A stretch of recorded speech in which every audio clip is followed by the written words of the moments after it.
Righto, forgot to give us an update. So we made it home. No loss of life. Significant damage to the car though. That's a pisser. That really sucks. We were in the snowdrift, hit the chains, someone's snow chains. So that sucks. So tonight, because I'm not going to put it up on stands and do oil until probably tomorrow, and we're going to do the brakes, here's what we are going to do. Spark plugs and coil packs. So if you're wondering, what's the most effective way in a 370Z to do this? We found the answer for you. You take out the strut tower bar. You can, if you want to, pop off the beauty rings over top of the plenum, but you don't have to. All you gotta do is take this mid pipe out, and there's little pinch clips here to release this. And then this whole center section comes out, and then you take these 4 pins, they're a T5 head, 1, 2, 3, 4, and you pop the throttle body off so you can get to unplugging that little sensor, popping the coil out, unscrewing the Johnson, and putting the new Johnson in. So I wanted to see, what does the inside of this engine look like? What did I buy? And to be honest with you, it looks pretty fucking good. There's no anti-seize on the threads, so there is a tiny little bit of oil on the threads, but there's no unburned fuel, no condensation, no seeping, puddling oil, none of that shit. Be sure to put a little anti-seize on there, drink some Coroniers, put it right back in there, and then that's that. So how it looks disassembled is over here.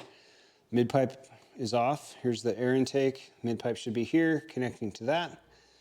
Throttle body just pins here. And there's a little gasket here. You gotta be careful not to rip. And then here's your coil packs down there. I know there's no light, so this kind of sucks, but 1, 2, 3, and then 4, 5, 6. That's that. So I'm gonna finish this job and see if this thing starts without engine codes and take it for a drive again. Yeah. Oh, good morning. How's everyone doing? I'm tired. This is my first day back home. Since the 18th, what's today? Today is like the 21st. So, and I've been nothing but flying, driving to get back, but we made it. And here's our new 2017, new to me, 2017 Nismo Z. Pretty stoked. Really good base platform to start building and tuning with. It's in fact the best Z34 you can get, I think. They've done a lot of really good things to this car. And we're gonna do a few more. So this video, I'm gonna explain what I think are probably the most important drivability mods, reliability mods. They're all kind of performance enhancing mods, but maybe not so much in the way people would think. I think it's pretty sexy to drop an exhaust on it, slam it on its nuts, work Meisters, and then off you go and you're set, right? Well, I live in a very hot climate, and so one of the things I need to address is the oil cooling issue. So we have purchased from Z1 a lot of stuff in preparation to receive this car. And here is the 34-row C-Trab oil cooler. That's gonna get installed today. These are their fittings. I think they did an absolutely beautiful job on these fittings. And then I opted for the covers, the little protectant sleeves that go over the top, which is cool.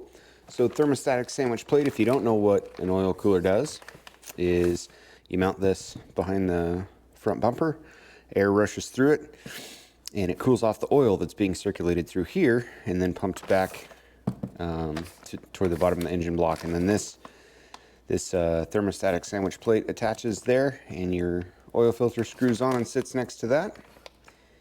And that's that. It allows your oil to cool down because these things still have oil cooling issues.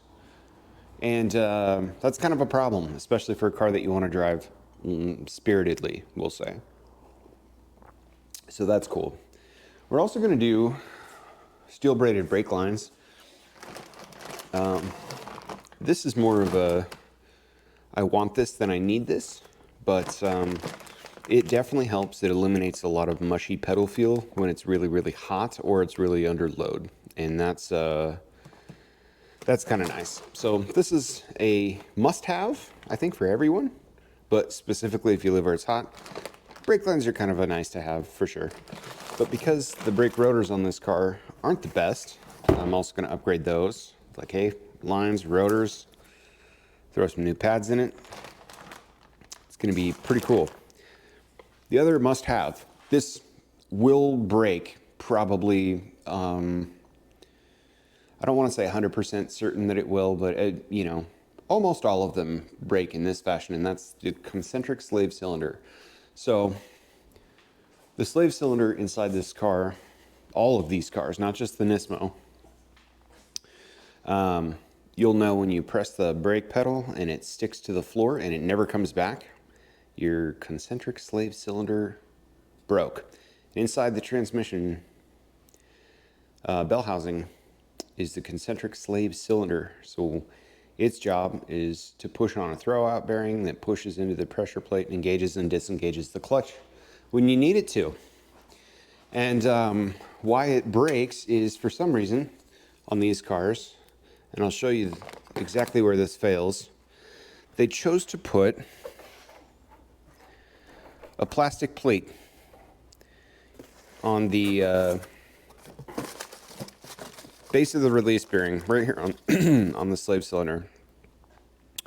So it's this piece right here that mounts to the back of the transmission, and the hydraulic lines go in and out here, and then it just pushes this plate, in this case upwards, but how it mounts is actually like that, so it pushes outwards. And then that's what actuates your clutch. So this bracket right here, this mounting point, is made out of plastic in the car, the factory car. So I upgraded to the Z1 internal, Z1 with the, I think, co-designed with Tilton. So I have a new hydraulic release bearing and assembly, so I can help fix that. Now, the other alternative for this, also Z1, and I think Concept Z and some other folks make one, is to relocate the slave cylinder outside of the bell housing. It's like a complete relocation kit. I'm gonna try this one and do a reinforced and make it a little stock looking. And that could cost me, because that means if the slave cylinder does break or malfunction, I'll have to take the trans out to access it again. The relocation kit allows you to move it to the outside of the transmission, so you could just service it without having to drop the trans. This car came with an Army Tricks exhaust, but not these little remotes to actuate it. If you've been watching my videos on this car, one of the things I complained about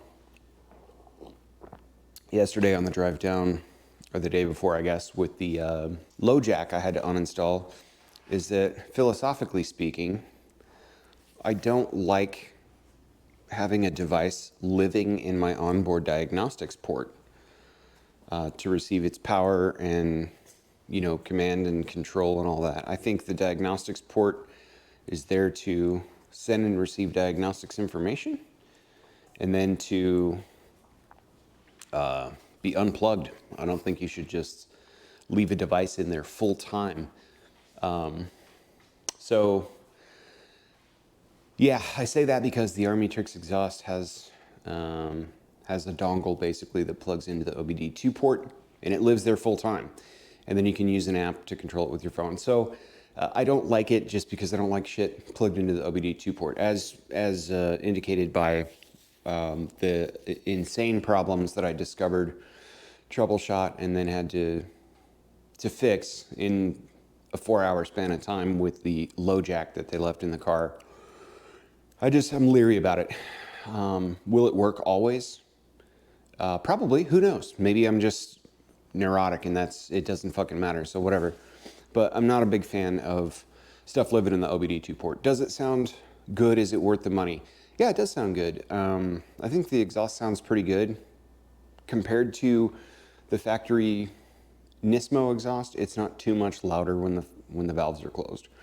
When you open the valves up, it's a tiny bit raspier than I like. The last two of these cars I've had were end-to-end or top-down exhausts or full system exhausts.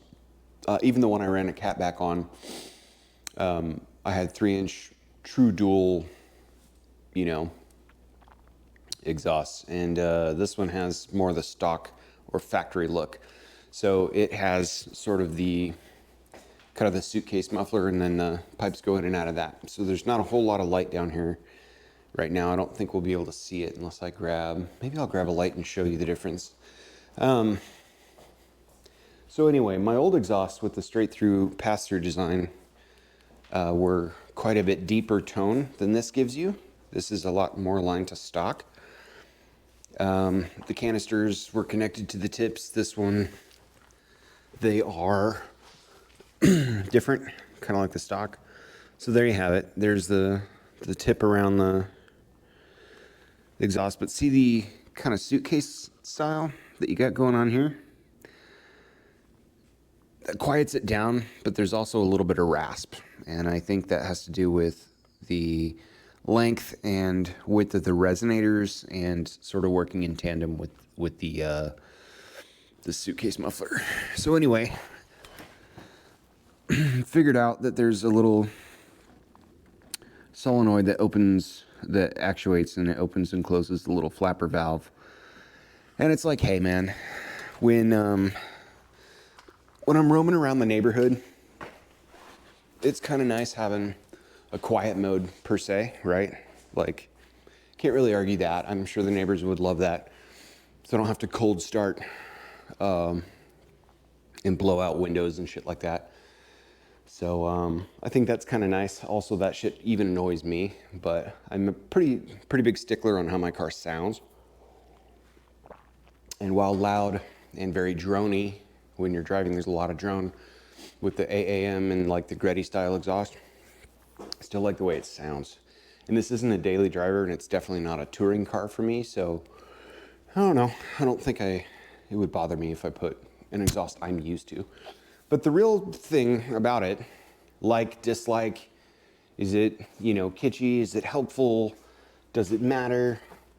I mean, it's all preference for one, and for two, will it handle the pressure that it needs to handle for a turbo kit? And if the answer to that is no, because I get under there and I find out that this catback is only 2.5 inches, it's not 3 inches, it won't take the pressure, or I'll break the solenoid or something like that running that much air through it, then I'm probably just going to take it off and sell it. So yeah, but otherwise, that's what I'm doing. Those are my mods. I'm doing brakes, putting some brake lines on, which is kind of a maintenance mod, more or less, and just doing the upgrade to that. This release bearing is critical to do. I figured while I'm in there, I'm just going to put a new clutch in it as well. The clutch feels okay, but this is a significant upgrade in clamping force and the ability to hold more power. So I'm trying to kind of get the supporting mods ready for turbocharging, which will happen here pretty soon. Relatively speaking soon. Maybe within a year is my goal. So this is an unsprung hub. I think I'm going to have kind of a stiff pedal feel compared to where it's at right now, but that doesn't bother me. But this bearing needs to be replaced, so I don't want to get stranded again like my last car. So that's it. Those are my recommended mods, right? Do all your fluids. Do a complete fluid change. If you're going to upgrade anything at all, start with the oil cooler. You're going to need it. And when you have enough money and you can, put a new concentric slave cylinder, and while you're in there, doesn't hurt to upgrade the clutch because, well, it's right in front of you. It's very difficult to get to. You get the transmission out, you got the new CSC in there, you're staring right at the back end of the clutch. Upgrade it if you can. That's all I'm doing. Do I need a clutch? No. Not till I go turbo, so it can wait, but fuck, I'm gonna be in there anyway, might as well. Other thing I did, and this is purely for science, I upgraded the coil packs. Is there any performance gain with upgrading your coil packs? The answer is no. Do you need to? Nope, you don't need to change those at all unless something breaks, in my opinion. So why do it? Well, because I changed the spark plugs, and you don't need to do that until, I think they recommend like after 60 or maybe 70,000 miles on this car.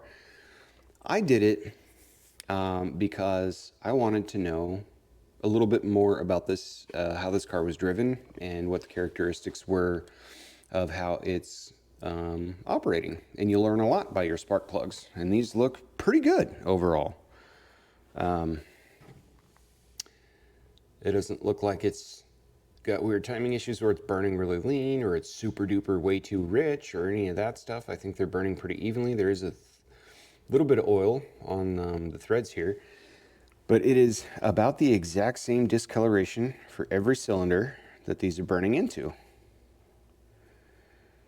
And so I was like, well, I'm going to do the spark plugs, which I did last night right away. I'm going to learn as much as I can just from observing that, because I'm the second owner of this car. Thankfully, I'm not like the fifth or sixth owner. I'm the second owner, but still, it's like, hey, what can we learn, right? So I took the time out to replace the spark plugs with the exact same ones, right? So there you have it. I didn't do anything different with that. If you're wondering and you're looking for spark plugs, well, there you go. 22401-JK01D Delta. That's a genuine spark plug from Nissan. So anyway, that's my rationale. Do you need to do it? No. While I was down in there and touching stuff, did I try to upgrade some things? Yeah, why not? So, you know, these purport to be high energy and stuff like that, which is great. Are you going to see a performance difference with a coil pack? The answer is no, you're not. So anyway, it's more of a stability thing, and it's like, if I'm touching it and replacing plugs, I'm going to do those two. That's all that is. So anyway, that's the justified expense for those. But those are my maintenance ideas. Those are what I would do. Those are what I'm going to do. And I think those are the best things to do for your Z right off the bat. Oil cooler, definitely concentric slave cylinder. And then the jury's out on this Army Tricks. We'll see if we keep it or we pull it out of the car and sell it. You never know. Anyway, I'm going to get to working on the car. We'll talk soon.